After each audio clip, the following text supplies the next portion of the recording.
Greetings and salutations, Afrolites. It is I, Afromandius, back with another video today. First of all, just want to apologize again for the hiatus. I know it's been a couple of weeks, almost nearly a month now. I sincerely apologize. I just been catching up with a lot of schoolwork and a lot of other stuff I've been going on. Again, nothing too bad or too crazy. It's just with finals coming up, you know how it is, you know how school is. So, firstly, just want to apologize for that. But I feel like I kind of found myself a nice, good, even ground when it comes to, posting these videos. At least now that I'm heading to the end of the school year, I think I have a lot more time on my hands. And, I have some time to also do some mingling and some studying and some drawings on the side.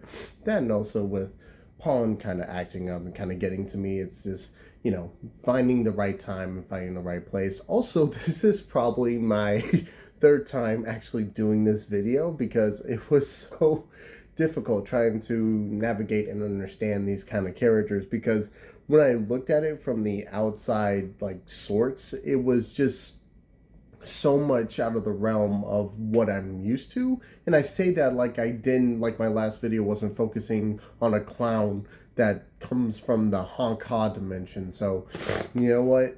We're just gonna have to go straight into it today. So, with all that being said, long intro aside, the process of making this video was very unique because, in a sense, we're not going to be focusing on just one character. No, we're going to be focusing on two. Yes, I, Papa Afro, have now blessed you, my beautiful Afrolites, with another double feature. So you guys must be wondering, oh, what is this video going to be about? Who are these two lovely beings we're going to be focusing on? That's a good question, because I was kind of stuck in between either doing Rhythm and Blues or Mother Salem and Mother Selma. So, not going to really go into depth about what these two characters are, because obviously I'm going to do it into this video today. But basically it was just kind of a toss-up of who should I be focusing on and who plays a bigger role in the story and what backstory seems a little more interesting and juicy. So I decided to go with Rhythm and Blues. So, long intro aside, let's kind of focus up and focus in. Get yourself nice and comfortable. Grab yourself some celery and some orange juice and just let Papa Afro serenade you with his salty tone. I forgot how you would say it. But basically, let's focus on Rhythm and Blues. Rhythm and Blues. Rhythm and Blues. Such a nice sounding name, right? So you must be wondering, who is Rhythm and Blues? So they two are metahumans. Oh, okay, Afro, I see you bringing back metahumans. So do metahumans exist in the Legend universe? Kind of similar to how in the Chronicle universe, metahumans are kind of like a well-known thing, right? Yes and no. So it's kind of weird, right? So in a sense, yes, metahumans do technically exist in the Legend universe, but it's not really propagated or held up in such a high degree or notoriety compared to how it's existed in the Chronicle universe, because let's face it, a lot of weird stuff happens in the Legend universe. You have a mob boss named the Jersey Devil. You have a mob boss who's named the Dawn of Steel, who has daddy issues, and you have a world leader, which sure, technically not the public knows, but he's kind of a weird tall black guy who does some shadowy operative kind of stuff. So metahumans here or there is not really something out of the ordinary, because in this in the Legend universe itself, there's just already a lot happening to where metahumans are people who can just shoot fire out of their nostrils, or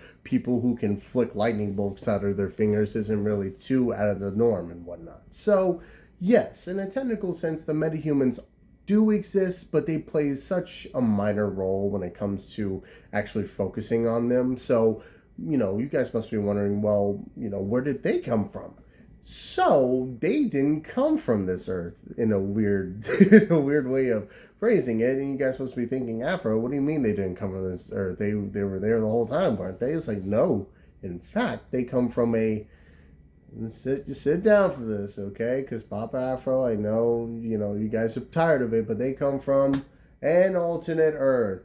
Yippee, yay, we are really scraping the barrel of ideas, aren't you there, Afro? First of all, shut up. It's my universe. I do what I want with it, and what I want to do is add alternate Earths. So, honestly, this kind of adds a little bit more flavor to these characters because, in a technical sense, they are fish out of water, kind of similar to how the Rising Renegades that we've been focusing on for the past like couple of videos, they were also fish out of water. So technically this kind of focuses on the same theme of people who, like, their home was basically destroyed and they found a new home with this new Earth, right? So, let's stop lollygagging and kind of focusing on, like, who is Rhythm and Blues, okay? So Rhythm and Blues, that's not their actual legal name, right? Because, their parents loved them, right? They cared about them. They're not going to just bestow Rhythm and Blues onto their name.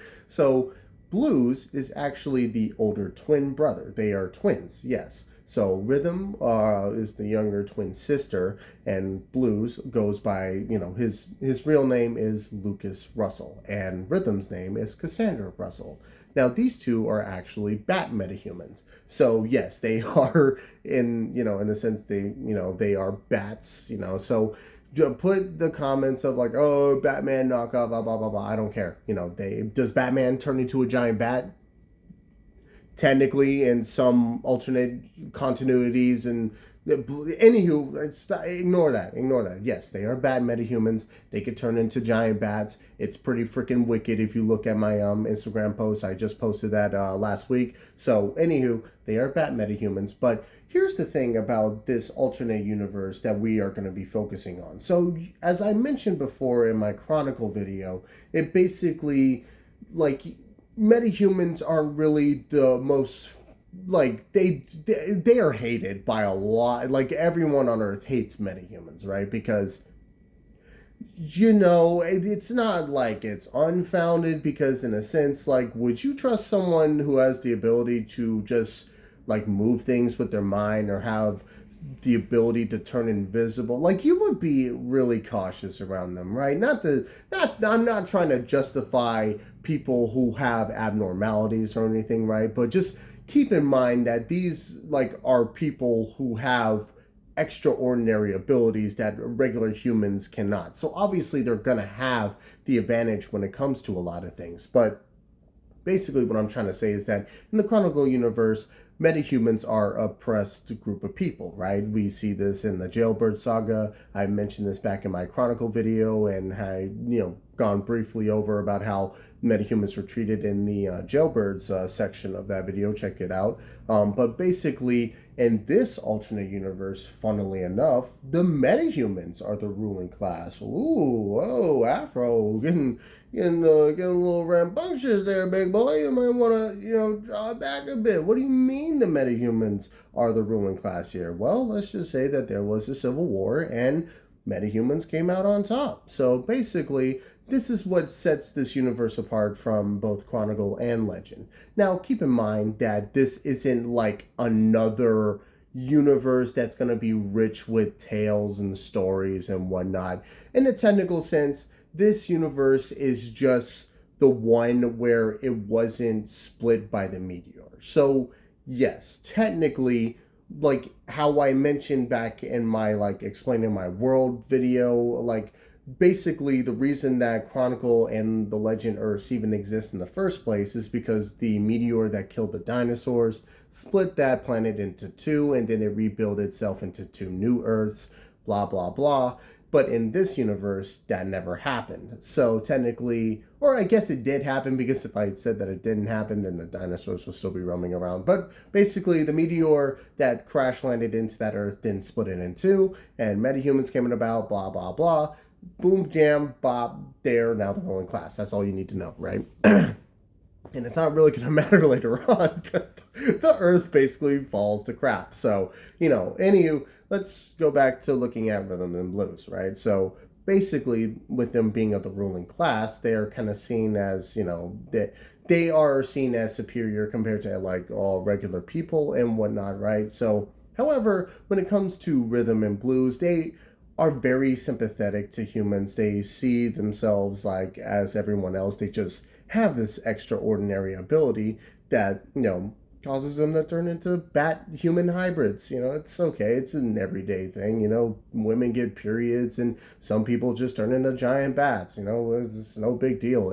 It's natural. Boys, when they reach that age, they tend to explore their bodies a little more. It's natural. It's puberty. It's fine.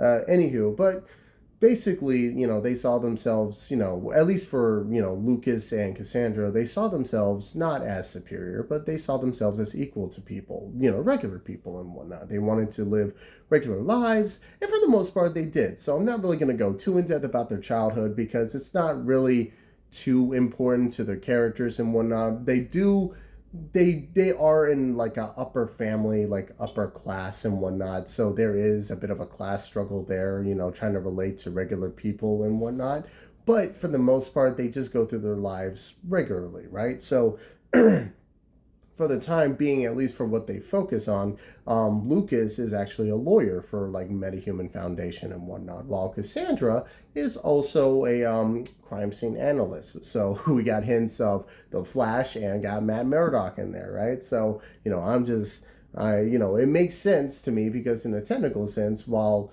Cassandra analyzes the like crime scenes and whatnot, this kind of gives her the info to bring back to her brother, which she can use in the court of law and whatnot, right? So with this firm, he believes, for Lucas anyway, in his firm, he believes that both metahumans and humans deserve equal rights for like lawyers and whatnot, right? So equal opportunity to defend themselves in court. So, this was kind of a controversial take because metahumans hated humans. And so blah, blah, blah, jurisdiction, court of law, objection, at ease or whatever the, judge says with this little tiny mallet.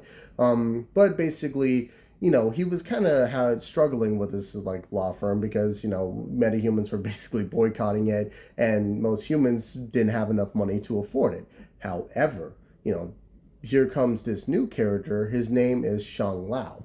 Now, Shang Lao is a very interesting character when I get to his video because he is actually a character I had long ago.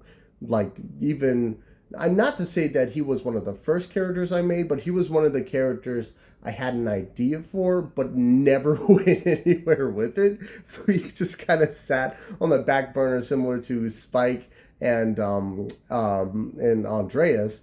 He's technically up there now, but I'm bringing him back for the story. But basically, I'm not going to go too in depth about who he is or where he came from.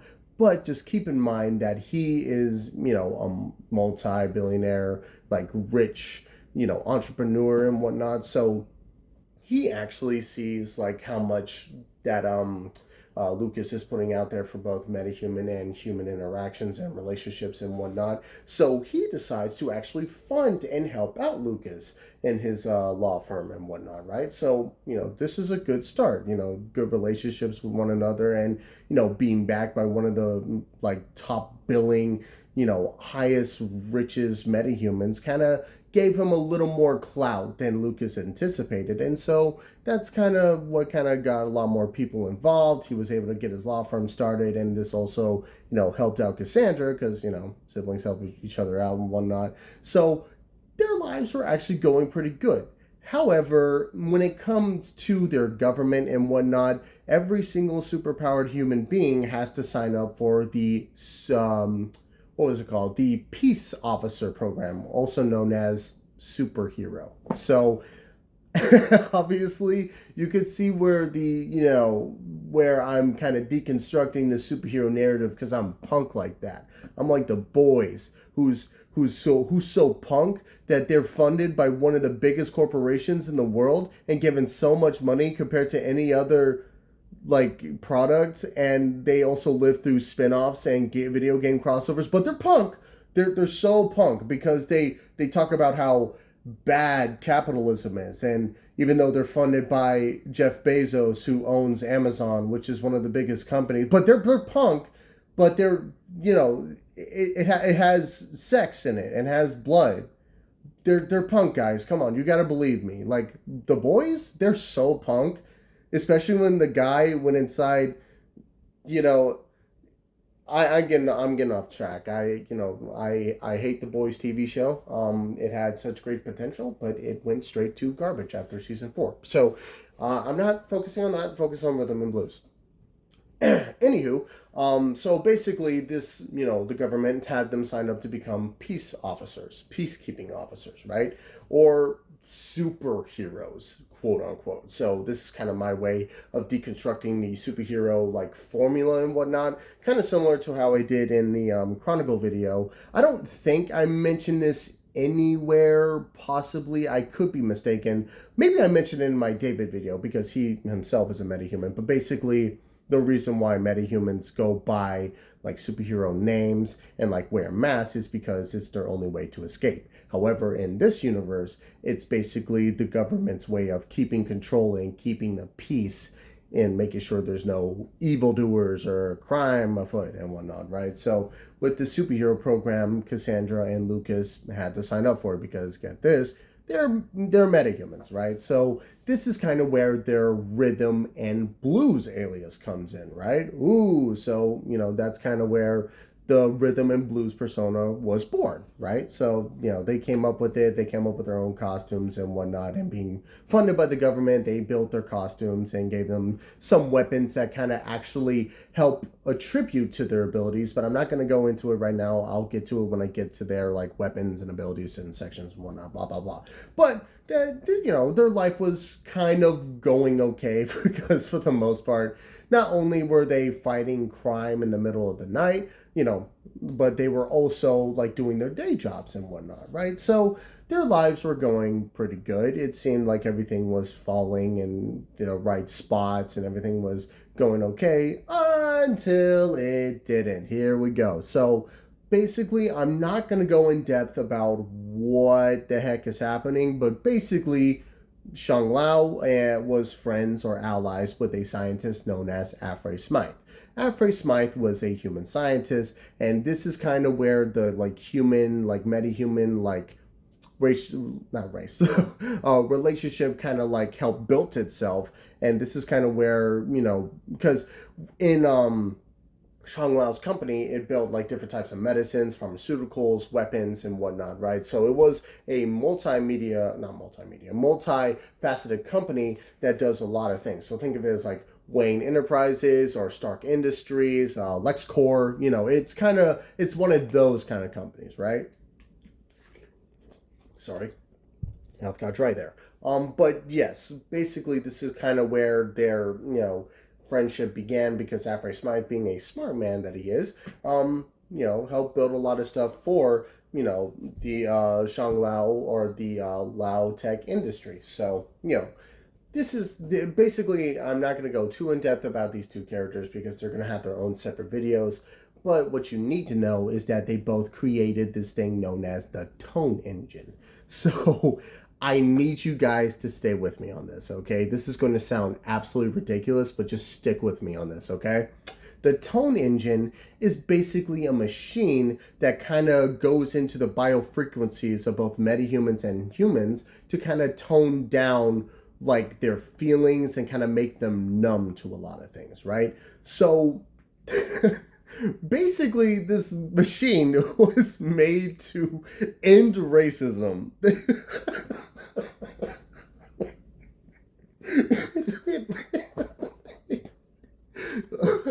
I know that sounds ridiculous, but basically that's what it was. It was just basically a not a weapon, but like a peace machine. Basically, it sends out a signal that's like there's a bunch of satellites that were shot up through Lao Tech Industries that surrounded the globe, and the peace the tone engine was basically going to send out a signal that basically harmonized everyone's biofrequencies to understand one another.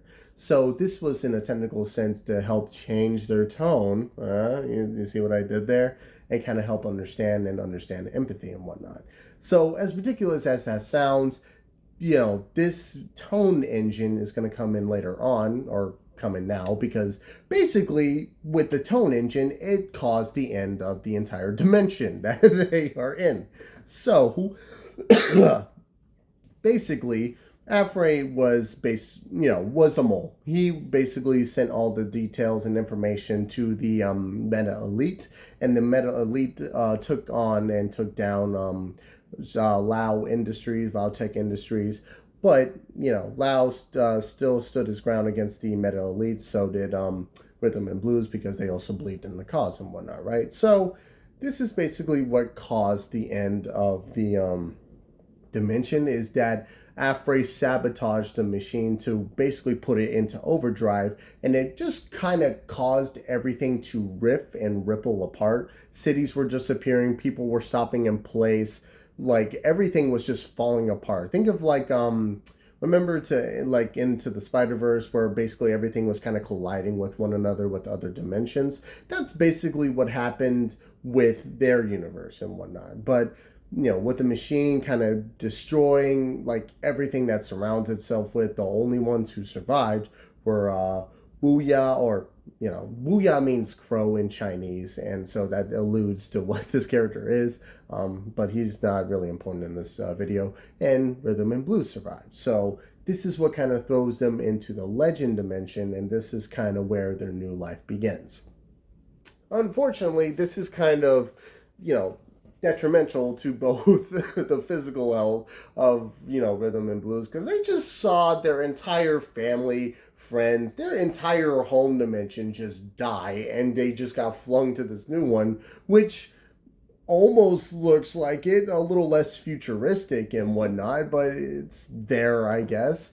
But this is kind of where their story in the Legend universe begins. So as I should have mentioned beforehand, Shang Lao also created this excuse me, need to learn how to speak English, created this underground operatives known as BlackFlight.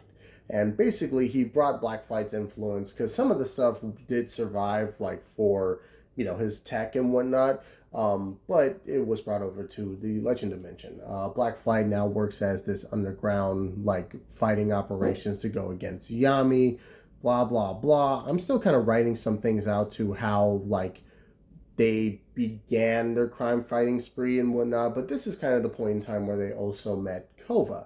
And Kova was already working with Yami. Now, keep in mind, obviously Yami is, like, the elemental Yami, but Kova didn't know that Yami was Yami. He just thought that he just assumed that, like, with the name Yami, it was just kind of like, oh, what a coinky dink, because technically Yami doesn't look like I know I'm saying Yami a lot, but basically, as I mentioned beforehand, Yami had a shift stone that allowed him to turn, like, to look more human and whatnot, right? So with Kova, he just assumed that this guy also was named Yami. Still kind of like, look, I'm still writing the plot holes. I'm still trying to fill those up. But basically, he was working with Yami to kind of, see, like, and understand, like, what the heck is happening with this planet, and became a commanding officer for Yami and whatnot, right? So, in a technical sense, he discovered BlackFlight, and BlackFlight kind of took him in and said, like, listen, Yami is like a big deal, and Kova knows that Yami is a big deal and whatnot. He just doesn't have the firepower to go against Yami and whatnot, because he's just one elemental, and Yami is a shadow apex elemental. So basically, this is kind of where Kova becomes the double agent for both BlackFlight and, a commanding officer for Yami, and thus he takes in Rhythm and Blues. Rhythm and Blues become the captains for Yami's, like, little operation and whatnot, and this kind of sets off their journey to meeting the Renegades. So again, I'm still kind of writing out how that goes and whatnot. So that's the unfortunate part about Rhythm and Blues, because compared to the other characters that I've focused on in the Rising Renegade story, Bolts, Blaze, and Bonk, obviously with them being the three main characters, they're going to have a little more spotlight compared to Rhythm and Blues. But, with Rhythm and Blues kind of being a part of BlackFlight and having these operations and whatnot, the one thing they did have over Yami, which, I mean, I say that like Yami didn't also have this, but this has kind of helped, like, even the playing field, is that they had a star shard and whatnot, right? So yes, as I mentioned before, they had a star shard, they gave it to Bolt, and I'm still kind of writing about how BlackFlight obtained this star shard. I basically Sheng Wu found it years ago and wanted to study its properties and realized that it's just basically a nuke inside of a crystallized structure. But he used it as like not limited, an unlimited resource power. But since his dimension is destroyed, he decided to put it to good use for something else. So that good use for something else became Bolt. Bolt obviously becoming a light elemental, fought against Yami, who was a darkness elemental. I know, poetic, blah, blah, blah, send me the roses. But this is kind of where, at least for the beginning, or not the beginning, but for the end of the Rising Renegades, like, story right here, this is kind of the point to where, like, the BlackFlight, so think of it like this. BlackFlight teams up with the Rising Renegades and BlackFlight form the Renegades, and the Renegades fight against the excuse me, goodness gracious, I need water. Excuse me. But basically the Renegades fight against the Black Parade, and you guys know the tunes and the tales, and blah blah blah, the Renegades win. So this is kind of the end of the first part of the Rising Renegades, and so now let's focus on the second part, which I'm still kind of writing and kind of understanding, because as I mentioned back in Bonk's video, there is a tragedy that is struck. Okay, so no, I'm not going to reveal anything. I'm just going to say this, that there is an unfortunate loss that does happen in the part 2 of the Rising Renegades. Lord Slugger does kill a very important character that means a lot to a bunch of other characters. So let's just keep that in mind and keep moving forward. In this story, this is kind of the point where Bonk kind of realizes that he's alone. Again, I'm not really going to go too in depth, but this is kind of just where, everything kind of teeters off when it comes to the Renegades and whatnot. A lot of things happen, and a lot of characters tend to remove themselves from the group themselves. So, that's kind of what I have so far. I'm still writing things out, and I feel really bad because obviously when it comes to like Bonk, Bolt, and Blaze, they are the main characters with the spotlight, but I don't want to feel like any character is underdeveloped or any character doesn't really matter to the story all too much, because every single character should matter somewhat to the story. It should add some like flair, some diversity and whatnot. But for right now, I'm still kind of writing things out, because these characters, when they go to the new dimension, like, they are very much guilt-ridden, but they realize that they kind of have to keep going and, keep fighting, because if they don't, then what would their, old lives be? They might as well just have died with everyone else in that dimension. So they were blessed to have been given these new lives and fight for what's right and whatnot. So that's kind of another reason why they joined up with the Renegades, because they see that they were able to at least take on Yami. So with just a little more backup, they could, save the day and whatnot, right? So that's kind of where Rhythm and Blues are now in the story. So obviously they're going to have their own little spin-off focusing on their story before they go to the Legend universe and whatnot. But this is kind of like where, not to say their story ends, obviously they're going to go off and do adventures with the Renegades and whatnot, right? But this is just kind of where their like important relevancy for the Rising Renegades ends right here. But what are these like characters' powers and abilities? Obviously, as I mentioned before, they are bat metahumans, so they have the ability to turn into bats. And they also they have the ability to turn into a giant like bat, but they also have the ability to kind of like become a human bat hybrid of sorts, if that makes any sense. Like, they have bat features, but they still look like themselves and whatnot. So basically bat physiology, they have wings, they have like echolocation, so they have hypersenses and whatnot, and super like sonic speeds, they fly through the sky. So let's just say this and get it out of the way. For those two, they both have moderate strength, I know, moderate speed.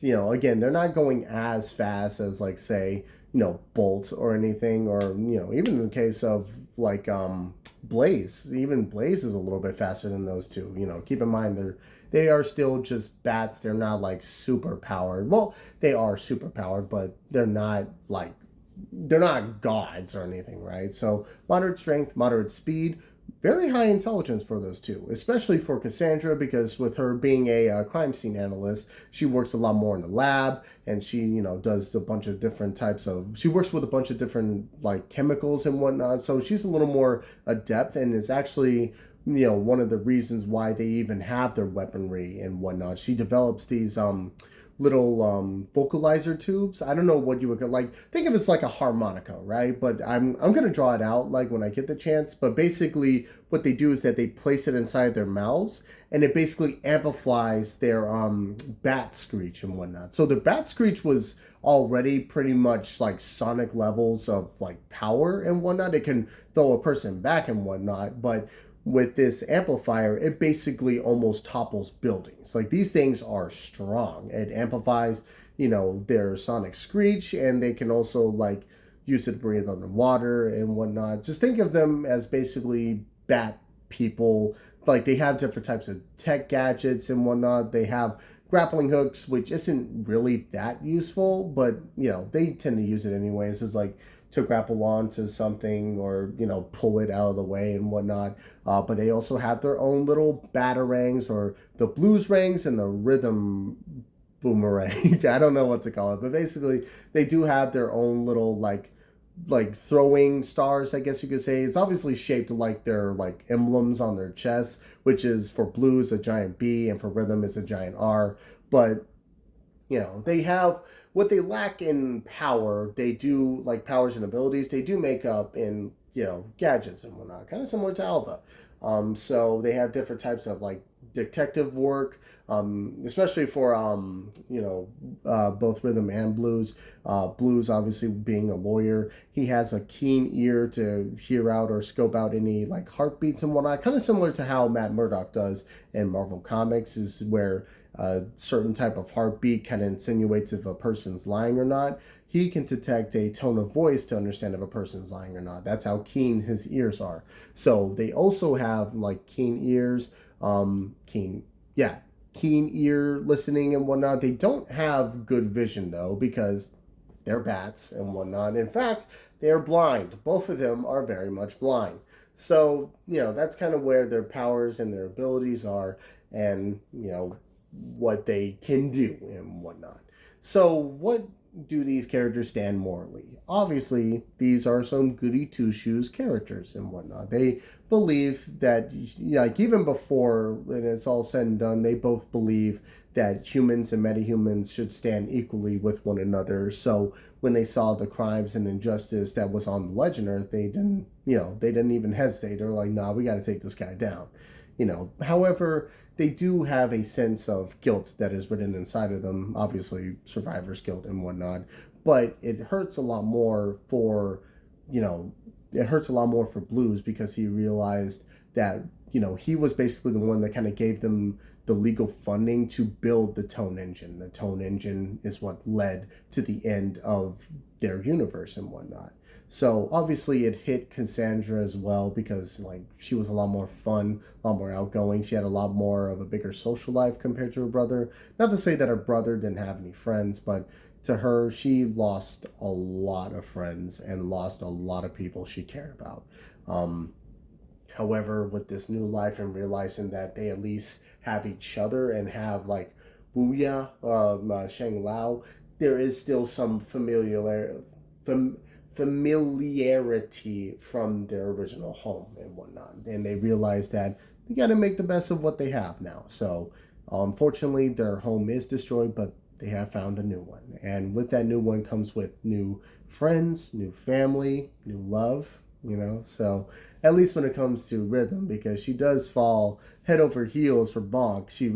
She at first is a little confused and a little off-put by him, because Bonk is just this 7-foot tall clown dude, and she's like, oh, so what kind of metahuman are you? Are you a clown, a funny man? He's like, what's a Bonk looks at her confusingly. He's like, what's a metahuman? And so she he and her kind of bond together because they're both kind of like the brains of the group and whatnot. So there's a little flirting back and forth there, and who knows, maybe they started a relationship. Ooh, you know, bat and clown, the hybrid. Don't ask how the logistics go there. But, you know, with all that being said, what do these characters mean to me? These characters are fairly unique because, in a sense, they, as worlds apart, both figuratively and literally, they are compared to the other characters we focused on already. There is so much so similar to them. I know I said that weird, but there is a lot of similarities with all these characters I've been focusing on. Like losing everything that was familiar to you. Your home, your parents, your people, everything gone. Just like that. Not even a blink of an eye, just a snap of a finger and it's all gone.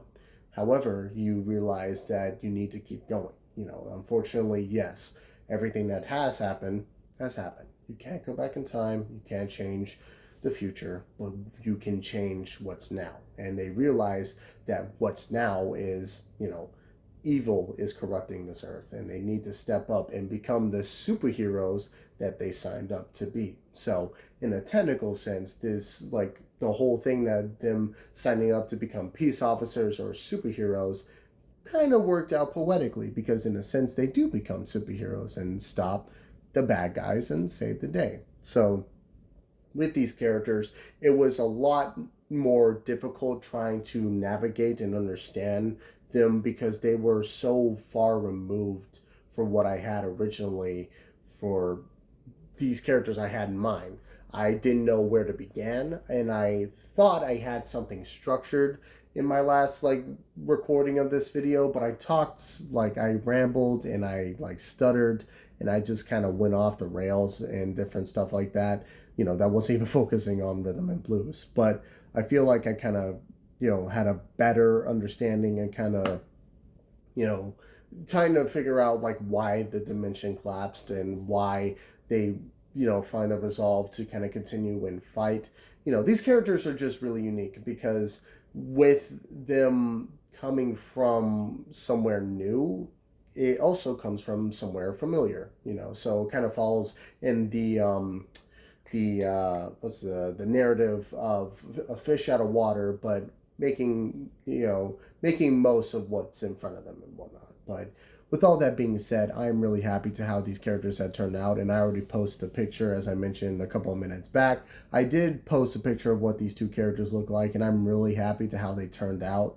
You know, obviously with Blues, with his personality, is a lot more of the stern, all business, take no shit, disciplined older twin, while Cassandra's more of the fun-loving, outgoing,